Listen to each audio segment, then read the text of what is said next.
Importance of Cybersecurity Awareness Month.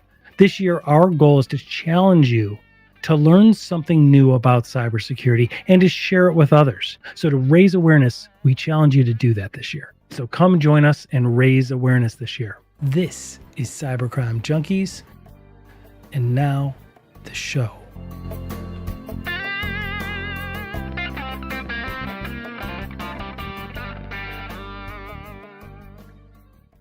I am your host, David Morrow. In the studio today is my illustrious and always positive co-host, Mark Mosher. Mark, how are you? Hey, David. How are you? I'm really excited about today's episode. This is going to be a lot of fun. I am too. Good material. While it is common that you and I are not the smartest guys in the room, this today will certainly one of those shining examples. Yes. Yes. So we're joined by Federal CTO for Intel, Steve Orrin. Steve, welcome to the show.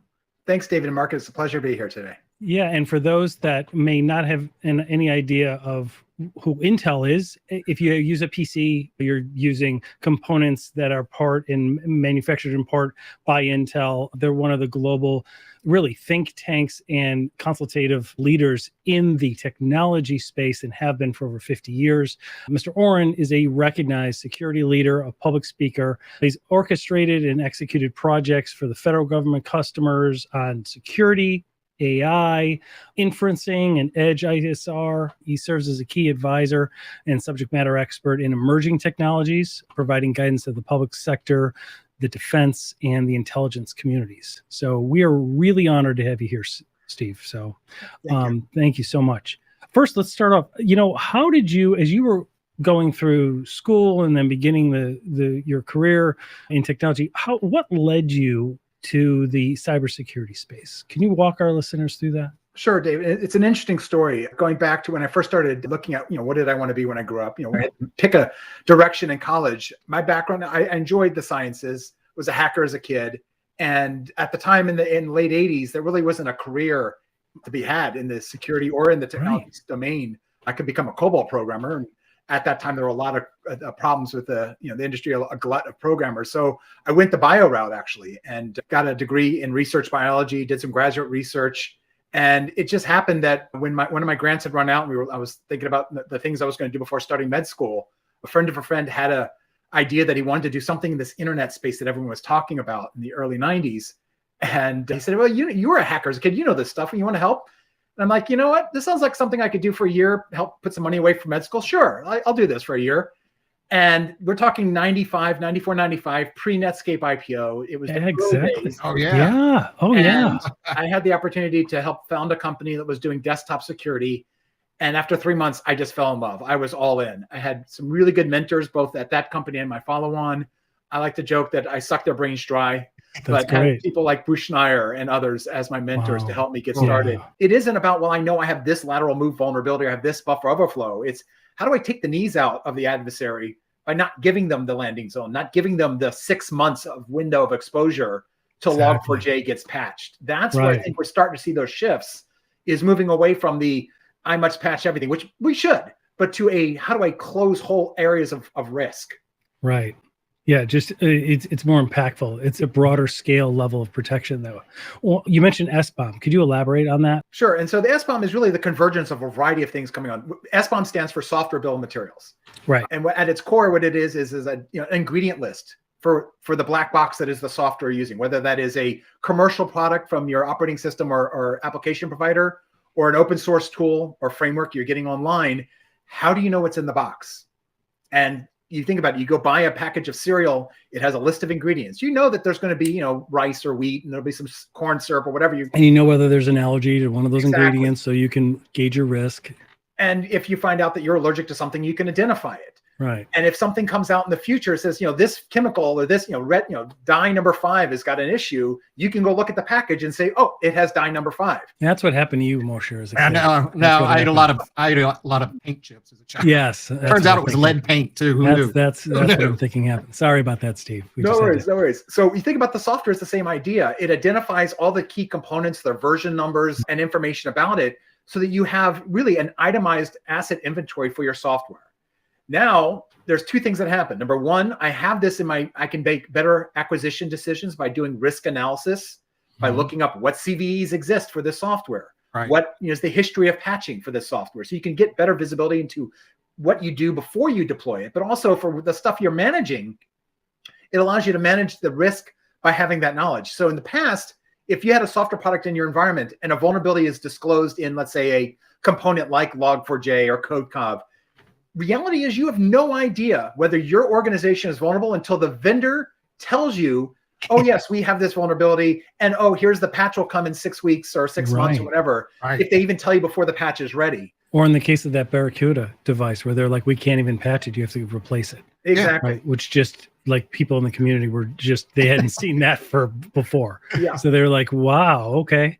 So, and so what SBOM will do is give you that list, but then when you tie it into your security operations into CVEs, there's a format that's been put out called VEX, which is a way to validate the vulnerabilities.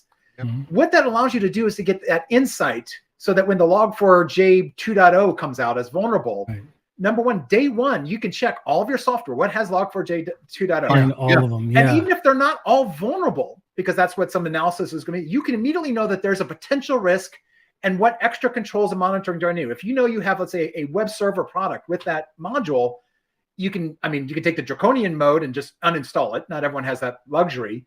But you can apply different monitoring. Monitor this thing, see if there's additional ports being opened, see if there's different traffic, if there's new accounts you can monitor it, like, because you have this extra information, you can minimize your risk until the patch comes out. And that is a game changer as far as how we apply security controls. Whereas in the past, it's always been that whack-a-mole of vulnerability discovered.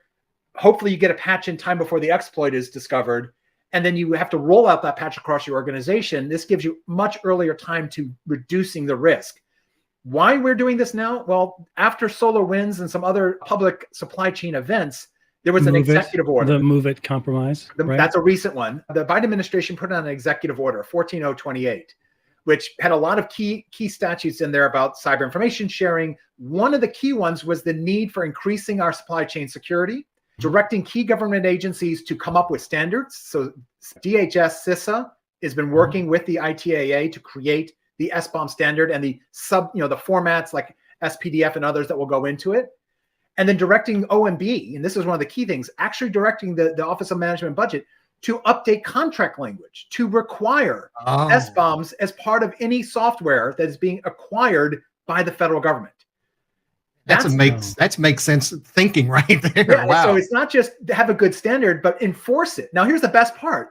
The government is a large enough acquirer of software, both open source and commercial, that it drives this so that the ecosystem, the Microsoft, the private sector, everybody, the other smaller entities can start to adapt. do that.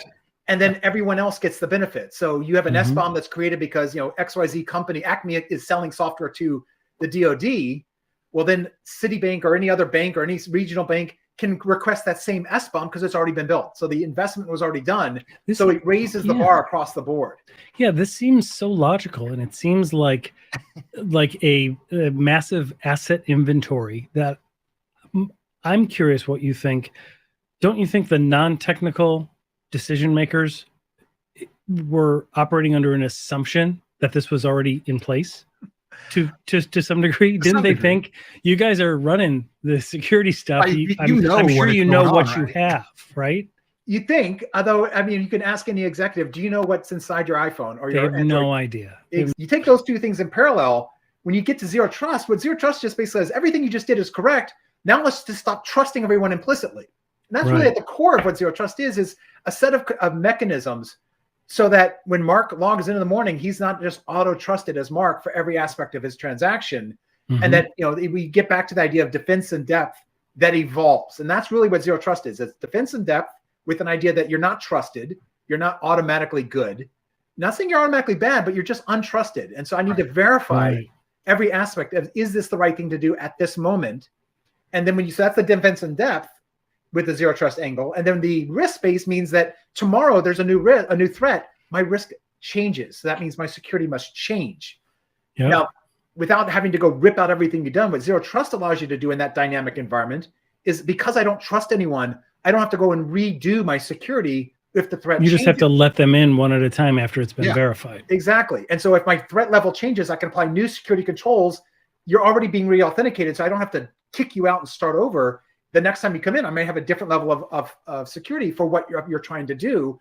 And that's how these things marry together. So I think the key is that it's an evolution towards this new concept. One of the things I recommend is as another set of controls that are really powerful in the zero trust world is network segmentation, micro segmentation, getting beyond the big areas of domains down to very small knowable sections. So I can apply security controls, policy, and access in and out for very small areas, so that when something does get compromised, and it invariably will, I'm really limited the scope of that lateral movement to one system, one small group of systems.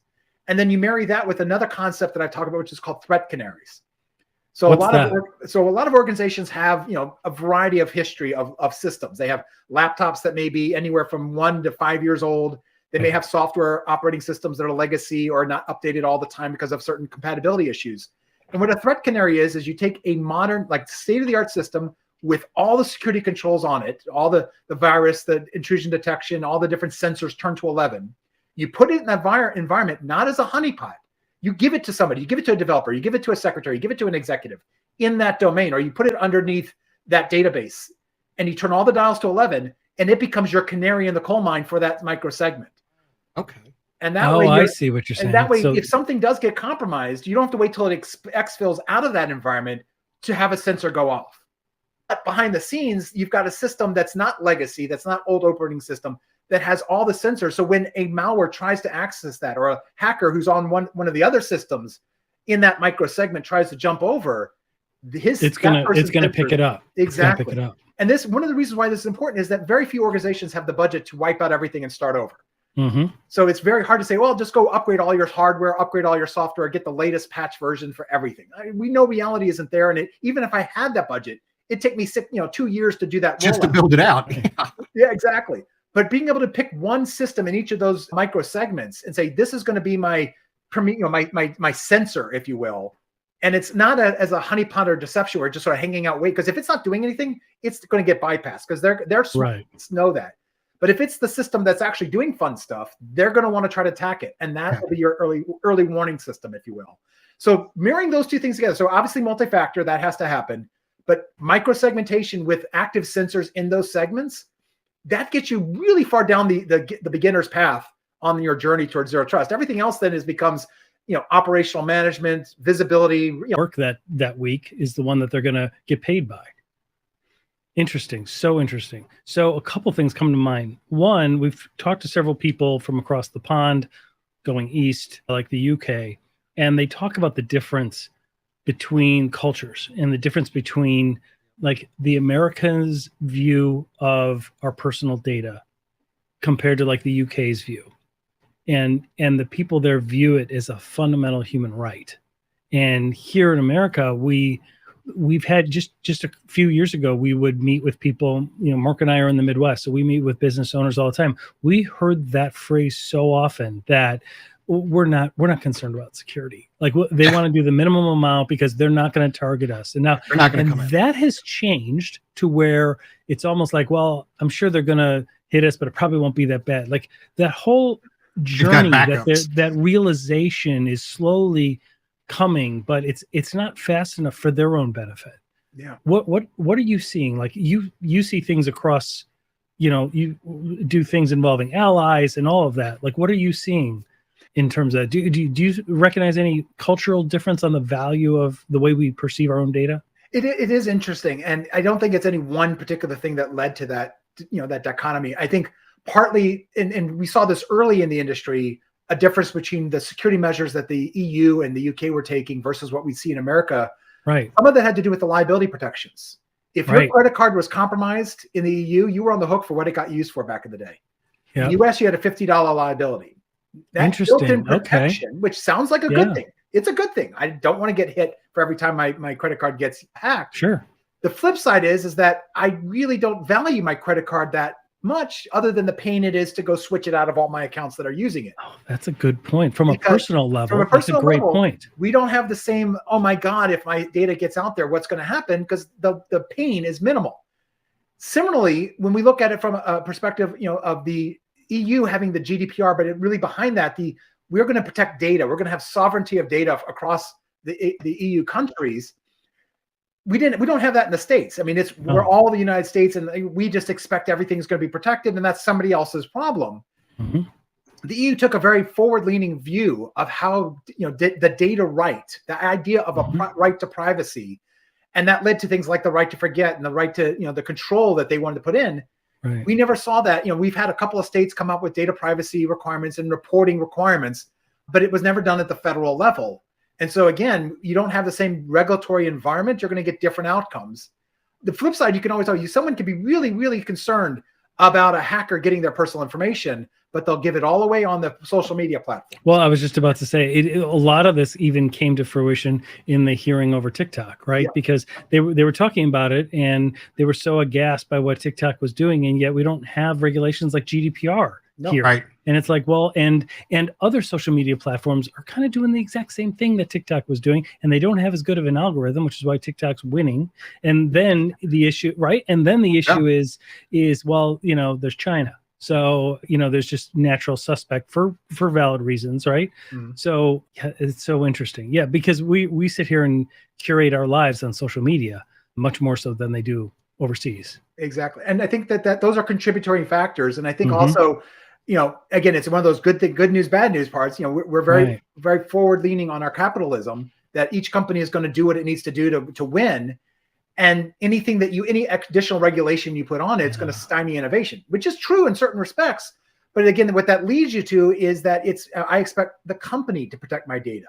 Right. And when they don't, you get upset. But really, how many people have left XYZ bank or whatever retail store because their data was compromised? Right. You just don't see the mass exodus. So the at the end of the day, one of the things that when you look at sort of what changes security in a large organization or small is when their customers use their money where they're to make a decision to push a policy or push a priority. It's true, right? Because at the end of the day, when you work for a company, you're not working for the company, you're working for the customer's money. Exactly. Right. And so when customers leave because they lose trust that they're not going to lose their confidential information and ruin their credit score, like we always talk about, like at the end of the day, security is, I want to be able to buy a jacket without it ruining my FICO score. Can we do that? If we could manage that, I love your brand, right? Like if we can do that, it's one simple thing, then that's a good thing. But some organizations don't value their own data, and then it jeopardizes us who just want to buy a jacket and not have 10 years of having to fill out a bunch of forms when we're buying a house or whatever, right? And having to say, no, that wasn't me, and that wasn't me, and all this other stuff, right? And rebuilding your credit score, because that's something that will drive you to never do business with that organization again. Exactly. And I think we've also hit a little bit of fatigue. I mean, you can't go a week without a major data breach. I know. It becomes noise almost. Yeah. And then it loses its impact. Become desensitized to it. Yeah. I used to have a slide where I had like every major compromise or data breach with like the article. And for about 6 months, I did a pretty good job of trying to keep everything on one side, and I just gave up. It was we used to be able to talk about Target. Don't have a slide big enough. Yeah, a bigger slide. Mark and I have done the security awareness trainings for over a decade, part of InfoGuard and stuff. Yep. And we used to talk about Target, and we used to talk about Equifax, and like poster child of what not to do if you're breached and stuff. There's so many now. It's just like, what do you guys? What would be most relevant to you? What story do you want to hear? Pick an industry, and we can tell you. Pick an industry. We've got a million of them here. Right. And I think one of the things that's lost in a lot of the noise is that many of the organizations that are getting breached had what we would call industry best practice in cyber hygiene. Mm-hmm. They had the firewalls, they had security tools, they had the alerts. And oftentimes it comes down to one of two things. They had the systems that would have detected it, but either no one was watching or they weren't configured correctly. So time and again, it's the blinking light going off and no one's there to catch it. It's alert fatigue. Or configuration, right? They don't have, they might have FireEye, but they don't have the automatic remediation set or whatever it is, right? And I think that's one of the things, when I'm talking to CIOs, the joke I use is that you'd much rather automate the security fix, the patch, and break the CEO's email for 30 minutes. Yes. Than have another data breach. And that's the mentality. And this, again, zero trust is only an aspect of it. The other piece is automation, because the only way you scale, whether it be zero trust or supply chain security or any of these other concepts, is if you can automate most everything that I call the stupid stuff. And I'm not saying that anyone's job is stupid, but 80% of what you do could be automated. And then you can take your small cyber team, which are never going to have enough people to patch everything, and focus them on that threat hunting or on that 20% hard problem, or fixing that one server that you can't automate because it's so legacy, it needs hand-holding. And by turning on automated process to push out patches, to close vulnerabilities, to flip on firewall rules, and make that get the human out of the loop faster, A, closes vulnerability quickly, but B, frees you up to go focus on those harder problems, which is that other area where they got in through something that no one thought about. And that's because no one has time to go think about those other areas. Yeah. No, that's really insightful. I love that. I love that perspective. And then honestly, then you can focus on building a security culture, because then you can harden the people. You can focus on training the people and bringing, every brand has a culture, and yet they'll do security awareness when they onboard, and then maybe once a year, and then maybe there's an email on Tech Tuesday where nobody knows whether anybody's read it or whether it's resonated or whether they've read it that Tuesday and that will actually change behavior because it resonated with them 3 months later. Like it needs to be ongoing and everything else, because even with the automation, it's still gonna fall down when we let them in because we're not trained or we don't know what to look for. Yeah. And David, one thing I would, there's been this mentality that we need to make every user a security guru. Yeah, that's not going to happen. And actually, what Zero Trust is actually saying is that you shouldn't have to. Right. If we really had, once we get, let's say, far enough down that marathon journey of Zero Trust, a user could click on the link every morning. Right, and it wouldn't do anything. Potentially get affected for a second. In other words, that malware may even download. But if I've really built my Zero Trust enterprise to the means that we're talking about, that malware would actually not be able to do anything. And so, and I quote my mentor, Bruce Schneier, let them click on the dancing pigs, because they will click on the dancing pigs every time. Yeah. And if your environment doesn't just implicitly trust things, then that dancing pigs that is a malware won't be able to get its foothold. And that's where we need to get to, and what Zero Trust is a start on. I would agree. And yet we still are dealing with 90% of all the organizations still don't even have the fundamentals in place. And so I love that, because that's where we need to get. In the meantime, we still have to train people not to click on the dancing pigs. Don't click on the dancing. Like we still have to find the needle in the haystack and just when you see that, don't do that. Oh, I didn't know. Like, okay, let's explain why you shouldn't, because the other systems aren't in place. It's not automated yet, right? And I'm talking like in the SMB space. Mm-hmm. Absolutely. And they think, there are some really cool services. I know we do it and others do it, where you get like every once in a while, everyone gets a phishing. Oh yeah, the test phishing service. Yeah, we provide those to clients. Absolutely. And I think the thing that really trains people isn't the little pop-up window that says, "Oh, you got phished, you should have done." Right. It's when you have to sit through an hour of training because of it. Oh yeah. I guarantee you that changes behavior fast. I will tell David, remember we had the one client that actually wrote it into their HR policies. If there were X number of failed phishing attempts, that they clicked on within a quarter or whatever the time frame was, there was some consultation to sit down with HR and leadership, and there was a discussion about why do you keep clicking on this? I will tell you, and this is a true story, happened today. I got one, right? And there was nothing more exciting than I see one and it looks really good. It was a good one. It was a really good one. It was right from our expense system. It looks so real. Like there was no red flags on there. And I thought about the context and I'm like, I haven't even done my expenses for June. Like I have no reason to be getting this. So I sent it off and the head of our expenses said, "This is not us. Like, thank you for not clicking on that." I'm like, wow. I'm like, I felt so good noticing that. I'm like, see, there's like a motivation. I'm like, now I don't have to sit in an hour class. Like, this is great. I don't have to get a call from HR and sign some letter of warning. Dude, why are you working from Starbucks again? There you go. Like, don't do that. Right. So, Steve, thank you so much. This was great, man. There's so much insight. Yeah, I was telling Mark, just like you're where you sit in your experience, it's so impactful for our listeners and for Mark and I to hear about. And I really agree. Like I really value that view that once we can get organizations up that journey towards Zero Trust and increase automation, that the other parts really will kind of begin to get us to where we can have shields that matter up, right? Yeah, I really buy into that. So that's phenomenal. It's good stuff. Steve, what is coming up next for you? Are you speaking anywhere? Our listeners can come see you. What else do you have coming up in the near future? So I think the things that I'm doing, I'll be speaking at the MIT CDO IQ conference coming up in July. talking about AI and some of the impacts, both from a security and from a just enterprise perspective, what we need to do better on. If anyone wants to find me, I will be at Black Hat DEF CON this year. So come by and we'll have a drink. I'm happy to talk to anyone. Excellent. It will be a fun time there, getting back to that now that COVID's over and we can start going places again. That's fantastic. So looking forward to it.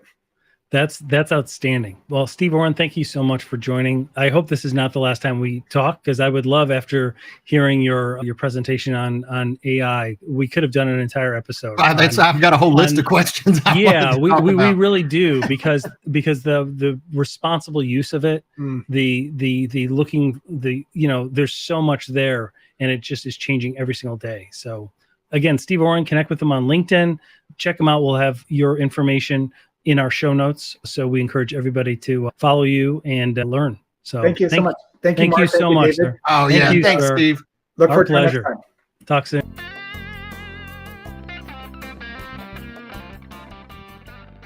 Well, that wraps this up. Thanks for joining, everybody. Hope you got value out of digging deeper behind the scenes of security and cybercrime today. Please don't forget to help keep this going by subscribing free to our YouTube channel at Cybercrime Junkies Podcast, and download and enjoy all of our past episodes on Apple and Spotify podcasts so we can continue to bring you more of what matters. This is Cybercrime Junkies.